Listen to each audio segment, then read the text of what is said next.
এবং অবিশ্বাস্য করে আমাদের রিলিজ করা যায়।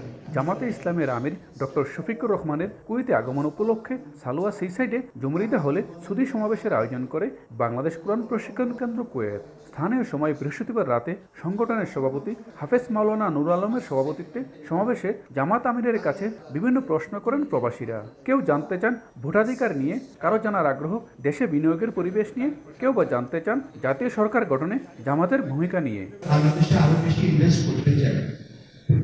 5ই আগস্টের পরে যে অনিয়মিততা পরিস্থিতি বিরাজ করছে, এটি নিয়ে আমরা ব্যবসায়ীরা আপনারা কি আমাদের দেশে ইসলামিক কানুন অনুযায়ী পরিচালনা করবেন?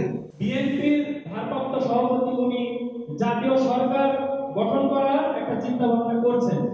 আপনি জামাতের আমির হিসেবে এটিকে কতটুকু সাপোর্ট করেন? প্রবাসীদের স্বার্থ এবং প্রবাসীদের সুরক্ষার জন্য বাংলাদেশ সরকার কেন এখন পর্যন্ত কোনো আইন প্রণয়ন করেনি। ক্ষমতায় গেলে ইসলামী আইন প্রতিষ্ঠা, দেশে বিনিয়োগে ওয়ান স্টপ সার্ভিস ব্যবস্থা, প্রবাসীদের অগ্রাধিকার দেওয়া সহ দেশের স্বার্থে বিভিন্ন সংস্কারের কথা তুলে ধরেন জামাত আমির। বলেন, নির্বাচনের আগেই প্রবাসীদের ভোটাধিকার নিশ্চিত করার পক্ষে তিনি।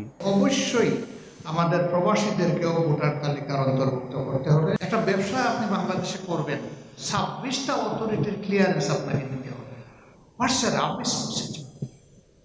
এখানে কোনো ওয়ান স্টপ সার্ভিসের কোনো ব্যবস্থা নেই।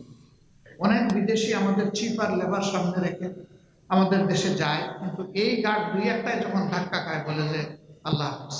বিএনপি তারা বলেছেন যে সরকার তারা গঠন করলে জাতীয় সরকার করবেন সকল দলকে নিয়ে।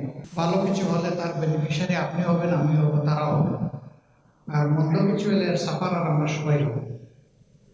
ভালো জিনিসের জন্য অপেক্ষা করতে কোনো অসুবিধা নেই। কুয়েতে বিভিন্ন সংস্থার কর্মকর্তাদের সঙ্গে জামাতে আমিরের মত বিনিময় দেশের জন্য সুফল বয়ে আনবে বলে মনে করেন সংশ্লিষ্টরা।